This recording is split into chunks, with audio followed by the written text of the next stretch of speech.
ख्वाजा सराओं को ख़रीदा फ़रोख्त किया जाता है। ये ट्रांसी एक दूसरे को बेचते हैं, ट्रांसी एक दूसरे से ख़रीदते हैं। ये नाम नहाद जो मशहूर तरीन ख्वाजा सरा इसमें शामिल हैं, आप क्या समझती हैं? मैं कहती हूँ बहुत बड़े क्रिमिनल हैं इसमें। ख्वाजा सराओं को जो इस फहाशी के रास्ते से हटाने के लिए क्या इक़दाम करने चाहिए आपके नज़दीक? मैंने माँ बाप की इज़्ज़त का ख्याल रखा, मैंने उनकी इज़्ज़त को पाश पाश नहीं किया, मैंने बैगिंग नहीं की, मैंने सेक्स नहीं किया, मैं नाची नहीं। किसी जगह पे कोई भी मेरा हम वतनी कह देंगे नहीं कि हमने सबा को फ़लाँ जगह पे नाचते हुए देखा है, नहीं किया। बिस्मिल्लाहिर्रहमानिर्रहीम। अस्सलाम वालेकुम नाज़रीन, आवाज़ हक़ के साथ मैं खुश आकिर अनवर ज़ैब और आज एक नए मेहमान के साथ और एक नए मौजू के साथ आपकी खिदमत में हाज़िर हुआ हूँ। मेरे साथ इस वक्त सबा गुल मौजूद हैं, ट्रांसजेंडर विंग की प्रेसिडेंट हैं। आज इनसे थोड़ी सी गुफ्तगू करेंगे। इससे पहले भी हम इनका एक इंटरव्यू कर चुके हैं। इनके बारे में थोड़ा सा मैं आपको बताता चलूँ कि इनकी एक वेलफेयर है जिसमें ये काफ़ी तादाद में लोगों के बढ़ चढ़ कर मदद कर रही है। तकरीबन 400 से 500 लड़कियों की जो मुस्तहिक लड़कियां थी उनकी शादी करवाई है। इसी तरह जो व्हील चेयर हैं अस्पतालों में।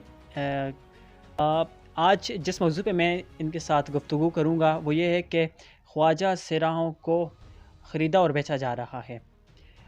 इस मुतालिक ये क्या इक़दाम उठा रही हैं, इनसे बात करेंगे, इनसे पूछेंगे। अस्सलाम वालेकुम।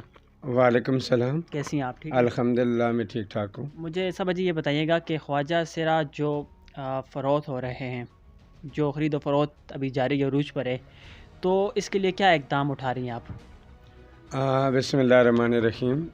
ये आज की कोई नई बात नहीं है, ये अज़लों से ख्वाजा सराओं के साथ यही कुछ होता है। अपनी जगह पे वो लोग ये सोचते हैं यानी कि इनकम ज़्यादा होती है, पैसा ज़्यादा उनके पास आता है, यानी कि इस तरह के मकरूह धंधे करने से, और वो एक दूसरे की यानी कि बहुत क्लोजिंग होकर एक दूसरे का साथ देते हैं। जिस वक्त मैंने अपने इदारे रजिस्टर करवाए थे, 500 के करीब मैंने बच्चियों की शादियाँ करवाईं और 242 लोगों को व्हील चेयरें अता की और स्कूल खोले, मदरसे खोले, बिस्तरे दिए, राशन दिए, बहुत सारे ऐसे काम किए। तो मेरा ज़मीर बार बार मेरी सोच इस तरफ आती थी मैं कोई ऐसा काम करूं जिसमें मेरा खुदा मुझसे राज़ी हो। जितनी वेलफेयर के काम की वो भी अल्लाह को राज़ी करने के लिए की, और मुझे ये काम ना मेरे दिल को लगा। जब मैंने ये काम किया, अब 7 मार्च आने वाली है, 7 मार्च को हम रैली निकालते हैं। उसमें 7 को हमने अपना डे रखा हुआ है, यानी कि 7 को इस्लामाबाद प्रेस क्लब नेशनल से लेकर पार्लियामेंट हाउस तक हम जाएंगे, पर अमन सुकून से, यानी कि हम दावत देते हैं अपनी बहनों को, बेटियों को, बच्चों को, वो आएँ हमारे साथ मिलें। हमारा नारा कोई इतना गलत नहीं है। जिस नारे का आवाज़ बुलंद मैंने की थी, मेरा जिस्म अल्लाह की मर्ज़ी, और ना तो अपनी मर्ज़ी से दुनिया पे आई, ना अपनी मर्ज़ी से लौट कर इस दुनिया से जाना है। और मैं सोचती हूँ यानी कि ऐसे कोई अमाल अपने बनाऊँ जिसमें अल्लाह ताला आखिरत को आसान करे। जहाँ बात कर रहे हैं आप, यानी कि ख्वाजा सराओं को ख़रीदा फ़रोख्त किया जाता है, ये खुद ही क्रिमिनल इसी पाकिस्तान के अंदर है। ये ट्रांसी एक दूसरे को बेचते हैं, ट्रांसी एक दूसरे से ख़रीदते हैं। ये नाम नहाद जो मशहूर तरीन ख्वाजा सरा इसमें शामिल हैं, आप क्या समझती हैं? मैं कहती हूँ बहुत बड़े क्रिमिनल हैं इसमें। मशहूर क्या है, क्या मशहूरी है उनकी? ये मशहूरी है लोगों के बच्चे बेचने, ये मशहूरी है गलत अड्डे चलाने, ये मशहूरी है यानी कि पाकिस्तान के मुस्तकबिल को तबाह करना और यंग बच्चों की ज़िंदगी बर्बाद कर देना। ये कोई मशहूरी नहीं होती। मशहूरी वो होती है जो अल्लाह की रज़ा के लिए की जाए, जिसमें पाकिस्तान की बालादस्ती को बचाया जाए, पाकिस्तान के यंग जनरेशन बच्चों को बचाया जाए।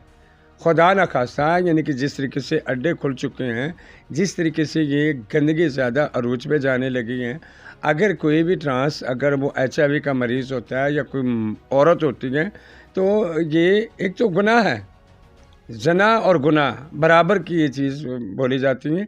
और वो बच्चा शदीद किस्म का बीमार हो जाता है, तो डॉक्टर के पास उसके माँ बाप लेकर जाते हैं। तो जब उसका पूरा टेस्ट किया जाता है, तो अगर टेस्ट में वो बीमारी निकल आती है, माँ बाप उस वक़्त शर्मिंदगी से मर जाते हैं। माँ बाप उस वक़्त मर जाते हैं, मगर माँ बाप को सोचना चाहिए पहले तो अपने बच्चों पे कंट्रोल करें।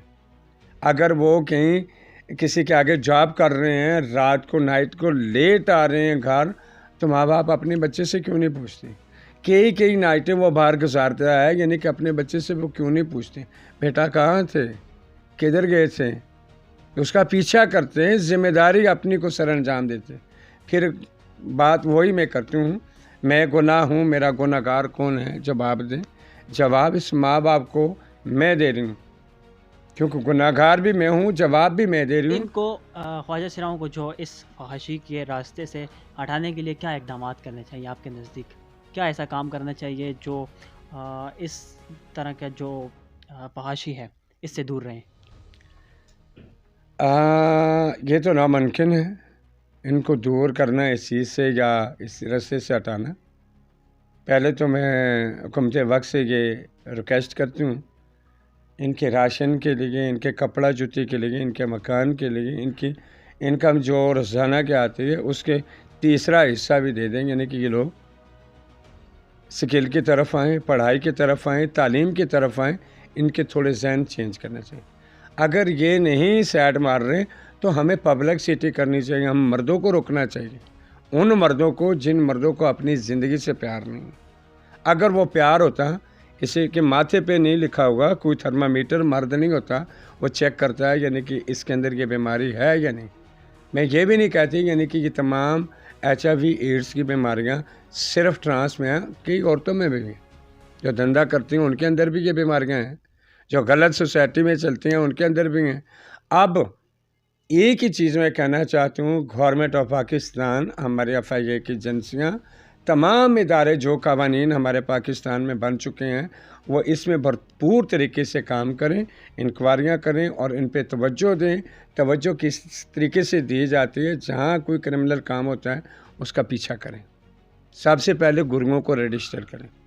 گروؤں کے بعد جتنے ان کے اسٹوڈنٹ ہیں انہیں گورنمنٹ اپنے ادارے میں رجسٹر کرے، پتہ چلے. پھر جب سروے کیا جائے تو انکوائریاں کی جائیں تو پہلے ایک گرو سے شروع کریں نا. ہاں بھائی، بتاؤ کہاں تیرے ڈیرے، بچوں کے ڈیرے ہیں، کہاں انہوں نے رینٹ پہ گھر لے کر ہمسایوں کو پریشان کیا، پبلک کو پریشان کیا، یہ کیا وہ کیا. یہ اس کی وجہ یہ تھی یعنی کہ گرو کال سنے نہ سننے پہ، یعنی کہ گرو چیلے کا حکا پانے بند کر دیتے ہیں. 20 لاکھ کا، 5 لاکھ کا، 3 لاکھ کا. انسان کی اولادوں، کبھی آپ نے یہ سوچا ہے کسی دکان سے خرید کر لائے ہو، کسی ماں باپ سے خریدا ہے یا کسی باہر کنٹری سے آپ اسے خرید کر لائے ہو؟ اگر وہ بچے جو ہوتے ہیں وہ مجبور ہو جاتے ہیں، انہیں سیکس بھی کرنا پڑتا ہے، انہیں بیگنگ بھی کرنی پڑتی ہے، انہیں ناچنا بھی پڑتا ہے. مگر میرا سوال یہ ہے، کسی حدیث میں لکھا ہے، کسی کتاب میں لکھا ہے یعنی کہ خواجہ سراج یا ٹرانسجنڈر جو طبقہ ہے اس کے حصے میں 3 ہی آپشن ہیں، یا جسم بیچو، یا بیگنگ کرو، یا ناچنا شروع کر دو. کیا وہ کسی سیٹ پہ نہیں بیٹھ سکتے؟ کیا وہ پائلٹ نہیں بن سکتے؟ وہ ڈرائیور نہیں بن سکتے؟ وہ کوئی SHO نہیں بن سکتے؟ یہ تو ماں باپ کا کام ہے نا، ان کو اپنا کردار ادا کرنا پڑے گا. جس طرح کے عام جو مرد عورت ہوتے ہیں وہ اپنے بچوں کو سنبھالتے ہیں، جس طرح خواجہ سرا بھی تو مطلب خواجہ سرا کے گھر تو نہیں پیدا ہوتا نا، ایک مرد اور عورت کے گھر ہی پیدا ہوتا ہے. تو اس کو گھر سے نکالنے کے بجائے، اس کو ڈیروں پہ بھیجنے کے بجائے خود ہی اس کی پرورش کیوں نہیں کرتے؟ اگرچہ بیٹی غلطی کرے جی، اس کا دامن جو ہے نا سرف سے صاف کیا جاتا ہے. اگر ایک ٹرانس غلطی کرے نا، اسے ہمیشہ کے لیے اس کا مستقبل تباہ کیا جاتا ہے. کون کرتا ہے؟ وہ ماں کرتی ہے، جو ماں فخر سے کہتے ہیں لوگ ماں کے قدموں کے نیچے جنت ہے. میں نہیں اس چیز کو مانتا. اس کی وجہ اس ماں کے قدموں کے نیچے، پاؤں کے نیچے جنت ہے، جس ماں نے اپنی پوری اولاد کا اچھے طریقے سے ان کا کردار پلے کیا اور اس پہ پوری توجہ دی، پوری تربیت دی، اور میں فرق کسی چیز میں نہیں چھوڑا. جب ماں ہی فرق اپنی اولاد میں ڈالنا شروع کر دے، اس کے قدموں کے نیچے جنت کیسے ہو سکتی ہے؟ اگر وہ باپ ہی جنت کا دروازہ بننا چاہے، بیٹی کو وکیل بنا دے، بیٹے کو جج بنا دے یا چیف آرمی بنا دے، اور میرے جیسے بچے کو گلی گلی میں بھیک مانگنے کے لیے یا جسم بیچنے کے لیے باہر نکال، آپ سمجھتے ہیں کہ ماں باپ کا قصور ہے اس میں؟ ہے، بالکل کریکٹ قصور ہے. یعنی کہ اگر ماں باپ کا قصور نہ ہوتا تو ماں باپ پیچھا کیوں نہیں کرتے اپنی اولاد سے؟ اگر وہ کسی بھی ٹرانس کے ڈیرے پہ جاتا ہے، पुलिस लेकर जाएं, FIA लेकर जाएं, एजेंसियाँ लेकर जाएं और सख्ती से उसके ऊपर कार्रवाई करें ताकि वो बेटा दोबारा तालीम हासिल करे, दीन की तालीम हासिल करे, उसके अच्छे अंदर जो अच्छे गुण आए ताकि वो अच्छा पाकिस्तानी और सेहतमंद पाकिस्तानी बने। ये जो गुरु बनते हैं, आगे जाके मशहूर होते हैं, पैसा कमाते हैं, ख्वाजा चराहों को फरोख्त करते हैं, वो भी तो उन्हीं माँ बाप के औलाद होती हैं जो उन्हें घर से निकाल देते हैं, जो भीख मांगने पर उनको मजबूर कर देते हैं। तो इनके बारे में आपका क्या ख्याल है? ख्वाजा सरां एक ऐसा तबका है, जी वो कोई गुनाह नहीं है, जी वो अल्लाह की तख्लीक है। मेरा ईमान है इस चीज़ पे। ये जेंडर मेरी टांगों के दरमियान में नहीं है, ये जेंडर मेरे दिमाग में। अगर बात करते हैं, ज़िंदा मिसाल आपके सामने बैठी हूँ, बचपन से लेकर आप एजेड हो चुकी हूँ, माँ बाप के साथ हूँ, मैंने माँ बाप की इज़्ज़त का ख्याल रखा, मैंने उनकी इज़्ज़त को पाश पाश नहीं किया, मैंने बैगिंग नहीं की, मैंने सेक्स नहीं किया, मैं नाची नहीं, किसी जगह पे कोई भी मेरा हम वतनी कह दे यानी कि हमने सबा को फ़लाँ जगह पे नाचते हुए देखा है, नहीं किया। क्या मैं रोटी नहीं खा रही? क्या मेरी इज़्ज़त नहीं है? मेरी वैल्यू नहीं है? आज मैं निकली हूँ, इन बच्चों के लिए निकली हूँ ताकि इस अज़ियत से, इस तकलीफ़ से इन्हें मैं आज़ादी दिलाऊँ। 90,000 ट्रांसजेंडरों को मैं इन गुरु माफिया से आज़ाद करवा चुका। तो आज दिन तक यानी कि कहते हैं ना, कोई इंसान का एक कहावत है, कहावत नहीं हकीकत है, अक्ल बड़ी होती है या बहस बड़ी होती है। मेरे पाकिस्तानियों की ना बहस बड़ी है, अक्ल बड़ी नहीं। 2 पॉइंट पे बात होती है, या तो इमरान खान पे या तो शहबाज शरीफ पे। पाकिस्तान में यानी कि तीसरा कोई भी मौक़िफ़ नहीं है, यानी कि उसको हमारी मीडिया पर्सन या हमारे लोग उस बात को सुनने की कोशिश करें। कहीं ना कहीं इंसानों के अंदर गलतियां होती हैं, उस गलती की बदवा भी होती है, सज़ा भी होती है। कहीं ऐसा नहीं है यानी कि हम छींक रहे हैं, करला रहे हैं, बच्चियों के साथ ज़्यादती हो रही है, छोटे छोटे बच्चों से रेप हुआ जा रहा है, बच्चों से रेप हुआ जा रहा है, ट्रांस के साथ ज़्यादतियाँ हुई जा रही हैं। कहीं ये बदवा नहीं और क्या है? मैंने खुद कर लोग कहते हैं ना, यानी कि आप इस चीज़ को सोचेंगे, बहुत अच्छा एक बात है। यानी कि अगर हमारी फैमिलियों में भाभियाँ या बहनें अपनों बच्चों को स्कूल छोड़ने के लिए खुद जाती हैं, अपने बच्चों की किताबें खुद खरीदती हैं और वहाँ यानी कि बच्चों के लिए स्कूल के दाखिले खुद देती हैं और फ़ाइन खुद देती हैं, उनके जो भी यूनिफॉर्म में किताबें, पेंसिलें, सारी चीज़ें खुद खरीदते हैं। यहाँ गवर्नमेंट की कोई हेल्प नहीं होती। गवर्नमेंट, अगर आप माचिस लेने जाएं टैक्स, पेप्सी की बोतल लेने के लिए जाएं टैक्स, आलू प्याज टमाटर लेने के लिए जाएं टैक्स, मोबाइल में बैलेंस डालें टैक्स। टैक्स तो हम ऑलरेडी पे कर रहे होते हैं। मैंने इतना शर्मनाक ये एक बयान दिया था, मैंने कहा मेरे ख्वाजा सराओं पे ना जिस तरीके से टैक्स आम तो हम भरते रहते हैं, एक 500 रुपया महीने का रख लो, रोज़ाना का रख लो, ताकि मेरे पाकिस्तान के जो ख़जाने खाली हो चुके हैं वो ख़जाने हम भर दें आपके। अब इससे बड़ी बात और कोई नहीं हो सकती। अभी ख्वाजा सरा जो है ना, वो हुकूमत वक्त को ये कह रहे हैं कि हर ख्वाजा सरा का 500 रुपया रख लें, ख्वाजा सरा आपको 500 रुपया देंगे ताकि हुकूमत का जो ख़जाना है वो भरा रहे। इससे बड़ी कोई और बात नहीं हो सकती। बहुत शुक्रिया सबा जी आपका, आपने मुझे वक्त दिया।